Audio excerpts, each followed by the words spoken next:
저는 오늘 거룩하고 복된 주일을 맞이하여 무비보셋의 변함없는 충성, 이런 제목으로 하나님 말씀을 증거하도록 하겠습니다. 오늘 본문의 주인공 무비보셋은 시바라는 종이 있었습니다. 이 시바가 많은 종들을 이렇게 관리하는 높은 위치에 있는 종이었죠. 그런데 이 시바가 자기 주인인 무비보셋을 모함하였습니다. 다윗이 압살롬에게 쫓겨서 신발도 신지 못하고 눈물을 흘리면서 다급히 왕궁에서 도망쳤죠. 이때 먹을 것을 싸들고 와가지고 야, 네기 주인 무비보셋은 왜 보이지 않느냐 물어봤을 때 다윗 왕이 쫓기는 걸 보면서 이제 내가 다시 왕을 차지할 날이 돌아왔다라고 그렇게 이야기합디다, 이러면서 자기 주인을 모함을 했죠. 이 말을 듣고 다윗은 순간 화가 치밀어 올라가지고 야, 무비보셋의 재산을 다 빼앗아서 시바에게 주라, 이렇게 명령했습니다.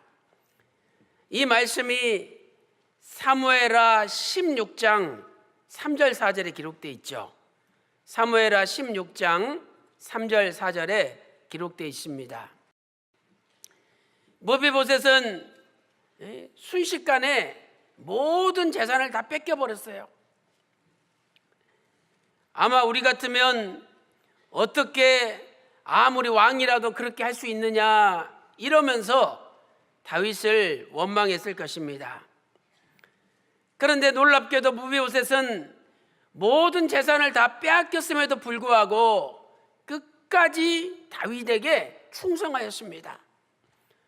변함없는 충성으로 하나님께 영광을 돌렸죠. 우리 주님 예수 그리스도께서 성자 하나님이신데 말씀이 육신이 되어 사람으로 완전한 신성과 완전한 인성을 가지시고 이 땅에 오셨습니다. 빌립보서 2장 8절 말씀 보니까 십자가에 죽기까지 복종하셨다라고 말씀하고 있습니다.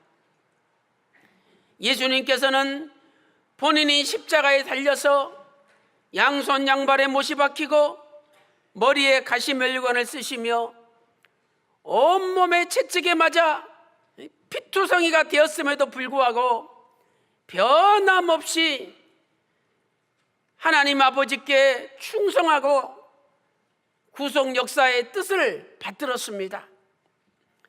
오늘 우리가 예수님을 믿는다면 예수님의 변함없는 충성을 본받아야 됩니다. 오늘 무비보셋이 어떻게 변함없이 충성하였는지 살펴보는 가운데 저와 여러분도 하나님 아버지께 변함없는 충성으로 영광 돌리시기를 주님의 이름으로 축원합니다. 그렇다면 무비보셋은 어떻게 충성하였습니까? 첫 번째로 무비보셋은 다윗의 고난에 끝까지 동참했습니다. 무비보셋은 다윗의 고난에 끝까지 동참했죠. 시바가 무비보셋을 모함하는 바람에 순식간에 재산을 다 빼앗겨 버렸습니다. 무비보셋은 양발이 절뚝발이죠. 그러니 누가 도와주지 않으면 다른 데로 갈 수도 없고 자기가 혼자 농사지어서 벌어먹을 수도 없습니다. 완전히 세상 말로 말하면 거지가 된 것이죠. 비참한 신세로 전락하고 말았습니다. 우리 같으면 얼마나 다윗을 원망했겠습니까? 그런데 무비보셋은 다윗을 원망하지 않았습니다. 그리고 오히려 다윗의 고난에 동참하며 다윗이 돌아올 때까지 그 고난의 길을 같이 걸어갔습니다. 사무엘하 19장 24절 말씀 보세요.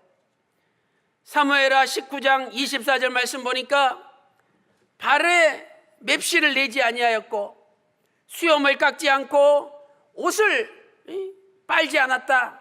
갈아입지 않고 완전히 거지처럼 다윗의 고난에 동참한 거죠.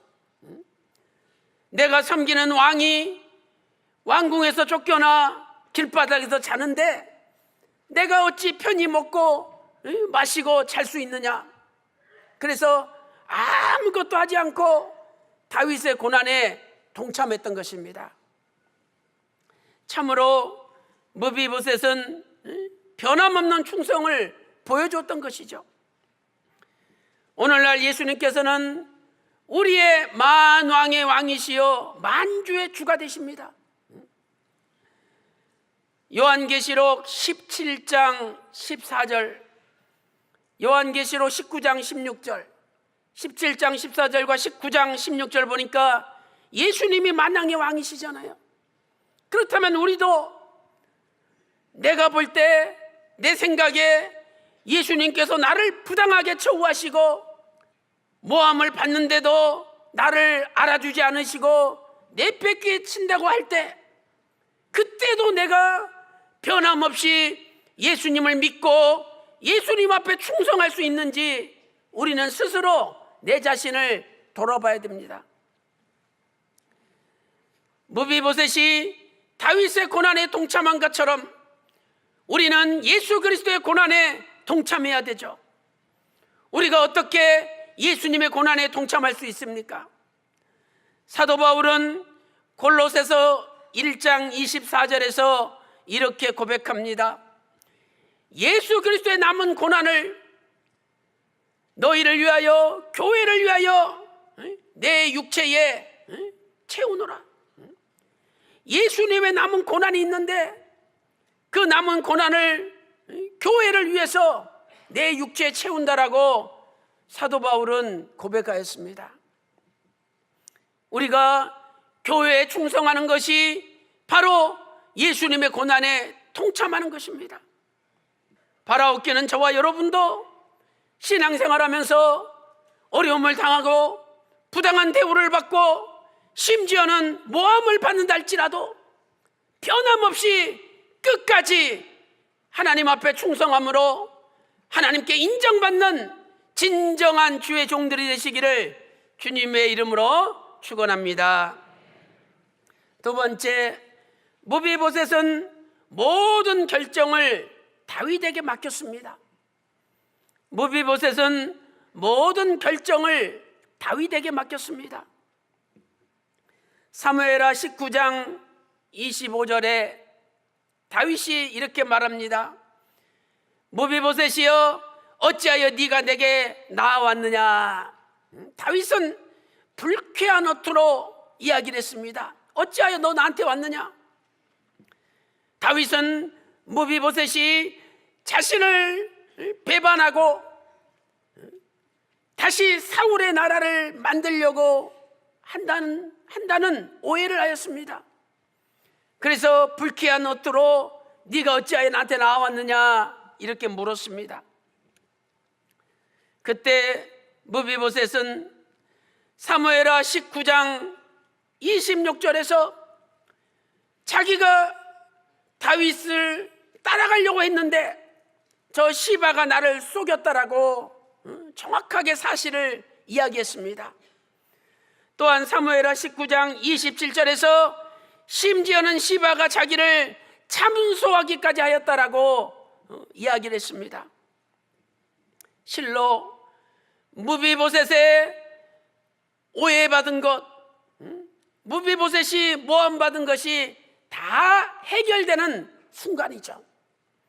다윗은 무비보셋의 수염도 깎지 않고 옷도 갈아입지 않고 발에 양말도 갈아 신지 않는 그 무비보셋의 아주 남루한 모습을 보면서 그 말이 진실이라는 것을 알았던 것입니다. 사랑하는 성도 여러분, 우리가 비록 이 세상 살면서 억울한 일을 당할 수도 있지만 반드시 진실은 밝혀지게 돼 있는 거예요. 잠언 12장 19절 말씀 보세요. 잠언 12장 19절에 진실한 입술은 영원히 보존되거니와 거짓 혀는 눈 깜짝할 동안만 있을 뿐이니라, 이렇게 말씀하고 있습니다. 표준 세번역을 보니까 진실한 말은 영원히 남지만 거짓말은 한순간만 통할 뿐이다, 이렇게 말씀하고 있습니다. 무비보셋은 자신의 진실이 밝혀졌습니다. 너무 감사했겠죠. 그 다음에 무비보셋이 무엇을 하였습니까? 우리 같으면 왕이시여, 저 시바가 나를 속이고 모함하였으니 이제 진실이 밝혔으니 저 시바를 좀 처분해달라고, 저 시바에게 큰 벌을 내려달라고 요청했을 겁니다. 그러나 무비보셋은 한마디 말도 안 했습니다. 시바에 대해서 한마디 말도 하지 않았어요. 무비보셋은 모든 결정을 다윗에게 다 맡겼습니다. 무비보셋이 다윗에게 맡긴 것을 어떻게 할 수 있습니까? 첫 번째로 무비보셋은 다윗을 내 주 왕이라고 불렀습니다. 내 주 왕이요. 사무엘하 19장 26절 내 주 왕이요. 사무엘하 19장 27절에는 내 주 왕께, 이렇게 말씀하고 있습니다. 여기 주라는 말은 히브리어 아돈이죠. 아돈은 주권자, 주인이라는 뜻입니다. 다윗이 무비보셋의 주인이라는 거죠. 그래서 나는 주인이 시키는 대로 하겠습니다, 주인이 결정하는 대로 따라가겠습니다, 이렇게 고백한 겁니다. 무비보셋은 다윗에게 시바에 대하여 어떻게 해달라고 요청하지 않았습니다. 오늘 저와 여러분은 예수님을 만왕의 왕으로 모시고 살고 있습니다. 그렇다면 오늘 우리는 예수님을 우리의 주권자로 모시고 예수님의 명령이라면, 예수님의 결정이라면 언제든지 아멘하고 순종해야 됩니다. 그러나 우리는 예수님 이렇게 해주세요, 예수님 저렇게 해주세요, 그러면서 예수님에게 요청할 때가 너무나 많이 있습니다. 그리고 내가 원하는 것을 들어주지 않으면 순간 예수님한테 돌아서고 예수님 앞에 충성했던 것 다 걷어가고 거리가 점점 멀어집니다. 참으로 안타까운 일이죠. 두 번째로 무비보셋은 다윗의 처분만 바란다고 고백하였습니다. 무비보셋은 다윗의 처분만 바란다고 고백하였습니다. 사무엘하 19장 27절 말씀 보니까 내 주 왕께서는 하나님의 사자와 같으시니 왕의 처분대로 하옵소서, 이렇게 고백합니다. 무비보셋은 다윗을 하나님의 사자로 믿었습니다. 하나님께서 보내신 분으로 믿었습니다. 그래서 다윗이 결정하면 나는 무조건 따르겠다고 순종했던 것이죠. 왕의 처분대로, 히브리 원문에 무슨 뜻입니까? 왕의 처분대로, 히브리 원문을 보니까 당신 왕의 눈에 보기에 좋은 대로, 당신 눈에 보기에 좋으신 대로 결정해달라는 거예요. 우리는 내 눈에 보기에 좋은 대로 다 결정합니다. 오늘 우리도 모든 결정을 살아계신 하나님 아버지께 맡기시기 바랍니다. 내가 결정하는 것보다 전지전능하신 하나님께서 결정하는 것이 맞는 거예요. 세 번째로 무비보셋은 자신이 감히 다윗에게 무엇을 원할 존재가 아니라고 고백하였습니다. 나 같은 게 내가 감히 다윗에게 무엇을 요구할 수 있겠는가, 원할 수 있겠는가, 이렇게 무비보셋은 생각했던 거죠. 사무엘하 19장 28절 말씀 보세요. 내 아비의 온 집이 내 주 왕에게는 다만 죽을 사람이 되지 아니하였었나이까. 사울의 집안, 사울의 손자인 무비보셋은 죽을 수밖에 없는 존재입니다. 그런데 다윗에게 은혜를 받아서 다윗과 함께 왕의 상에서 먹는 특권을 누리게 되었던 거죠. 그러니 과거에 내가 죽어 마땅한 존재인데 내가 감히 왕한테 뭘 더 요구하겠습니까? 왕이 나를 살려주시고 왕의 상에서 밥을 먹게 해주신 것만 해도 감사한데 내가 더 이상 무엇을 요구하겠습니까? 이렇게 지금 무비보셋은 고백했던 것이죠. 오늘 우리도 죄로 말미암아 죽을 수밖에 없는 존재, 지옥 갈 수밖에 없는 존재들이었습니다. 그러나 예수님께서 우리의 죄를 대신 지시고 십자가에 피 흘려 죽으심으로, 우리 죄를 대신 지심으로 우리가 죄에서 해방되었습니다. 이보다 더 큰 은혜가 어디 있겠습니까? 이 은혜를 받았는데 우리가 주님께 뭘 더 요구하고 뭘 더 바라겠습니까? 무비보셋은 모든 처분을 다윗에게 맡겼습니다. 다윗의 눈에 보기에 좋은 대로 결정해달라고 맡겼습니다. 사랑하는 성도 여러분, 우리의 남은 생에도 우리를 죄와 사망에서 건져주신 만왕의 왕 되신 예수님께 다 맡기고 예수님 보시기에 좋은 대로 결정해달라고 모든 것을 맡기는 저와 여러분이 다 되시기를 주님의 이름으로 축원합니다.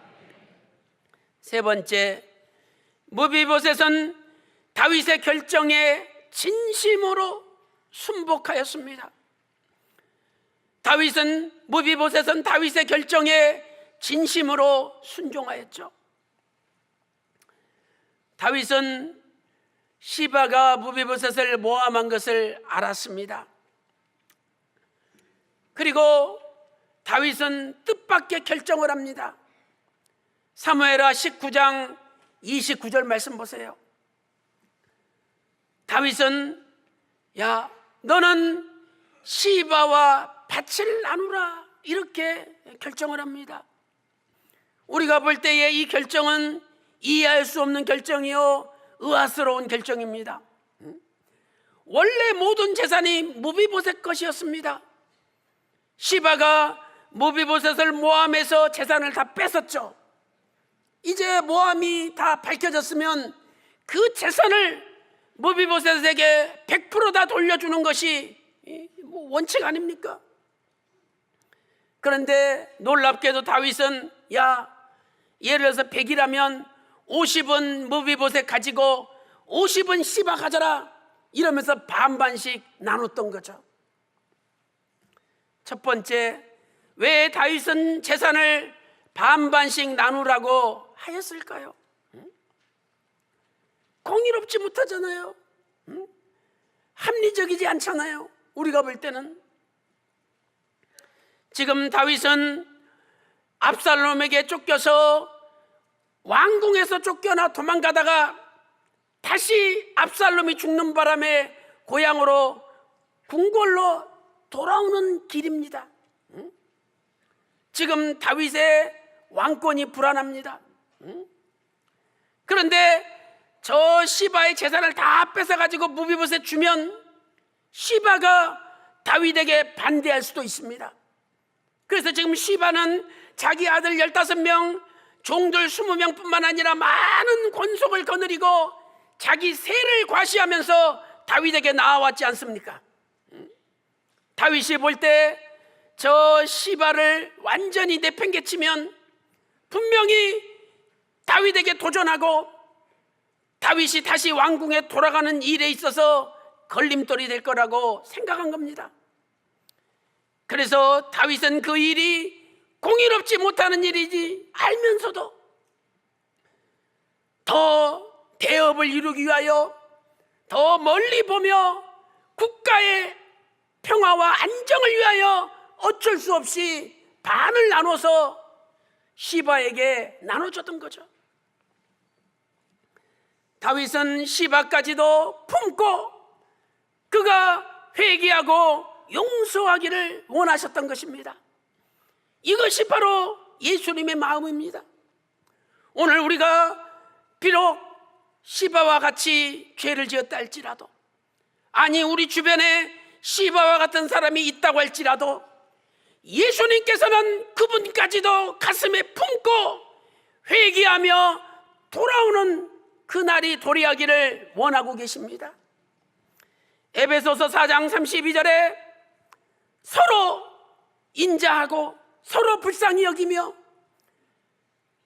하나님께서 우리를 용서하신 것 같이 서로 용서하라고 에베소서 4장 32절에 말씀하고 있습니다. 두 번째, 다윗의 결정에 대한 무비보셋의 반응은 무엇이었습니까? 아마 우리 같으면 다윗에게 대들겠죠. 왕이시여, 원래 다 내 재산이었는데 왜 반반 나눕니까? 나를 모험한 것 왕도 이제 아시지 않습니까?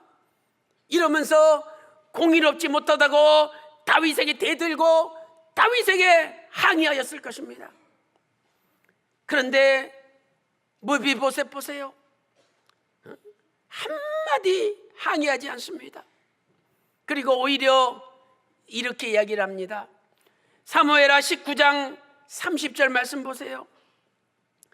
내 주 왕께서 평안히 궁에 돌아오시게 되었으니 저로 그 전부를 차지하게 하옵소서. 얼마나 멋있는 고백입니까? 어쩌면 다윗도 반반 나누라 하면서도 마음에 무비보셋에게 미안했을지도 모릅니다. 그러나 무비보셋이 다윗의 마음을 너무 편안하게 해주는 거예요. 왕이시여, 왕이 필요하시고 원하신다면 다라도 씹어 주십시오. 이때 다윗은 너무너무 무비보셋에게 대하여 고마운 마음을 느꼈을 것입니다. 사랑하는 성도 여러분, 정말 무비보셋은 자신은 손해본다 할지라도 다윗이 필요하다면 자신의 모든 것을 다윗에게 맡기는 변함없는 충성을 보여주었습니다. 에베소서 6장 24절 말씀 보니까 변함없이 주 예수 그리스도를 사랑하는 자들에게 하나님의 은혜가 있을지어다. 에베소서 6장 24절에 말씀하고 있습니다. 오늘 저와 여러분도 무비보셋처럼 내가 손해를 당한다 할지라도 교회를 위하여, 주님을 위하여 필요한 일이라면 기꺼이 희생하고 하나님 앞에 변함없이 충성하는 위대한 성도들이 되시기를 주님의 이름으로 축원합니다. 결론적으로 무비보셋은 변함없는 충성을 통하여 자식들이 복을 받았습니다. 무비보셋이 변함없이 충성할 때 자식들이 복을 받았어요.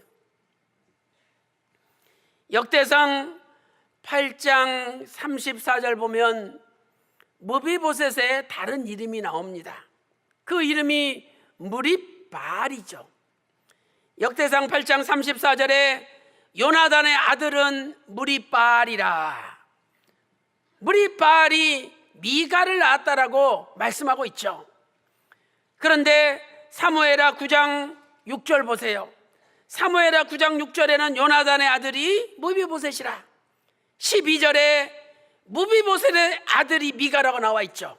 그러니까 무리바알은 무비보셋의 다른 이름이에요. 역대상 8장은 무비보셋의 족보를 기록하고 있습니다. 역대상 8장 34절부터 40절까지 보세요.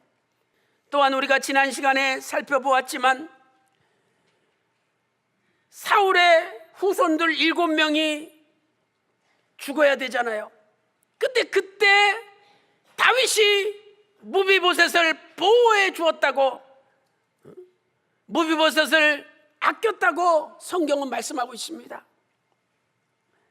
사랑하는 성도 여러분, 사무엘하 21장 7절에 말씀하고 있죠. 사무엘하 21장 7절.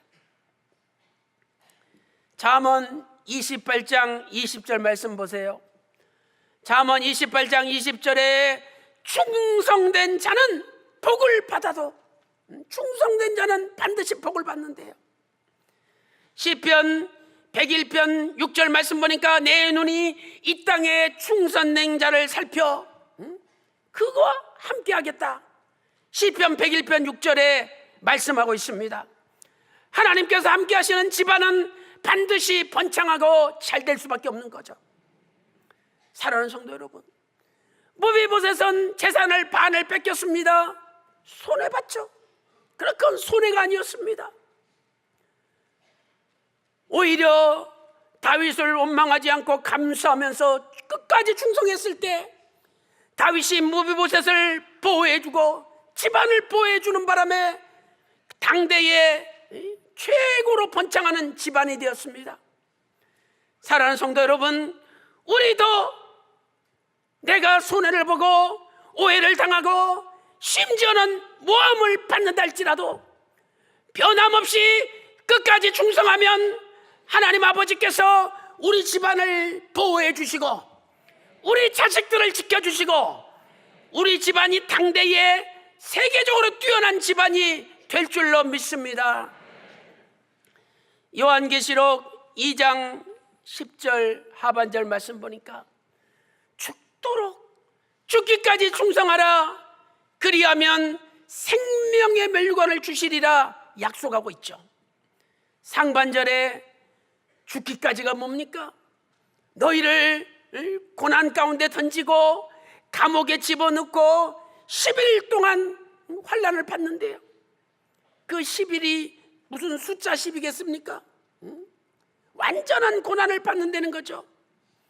그런데 그 고난 가운데 죽기까지 충성하면, 변함없이 충성하면 하나님께서 반드시 생명의 멸류관을 주신다라고 약속하고 있습니다.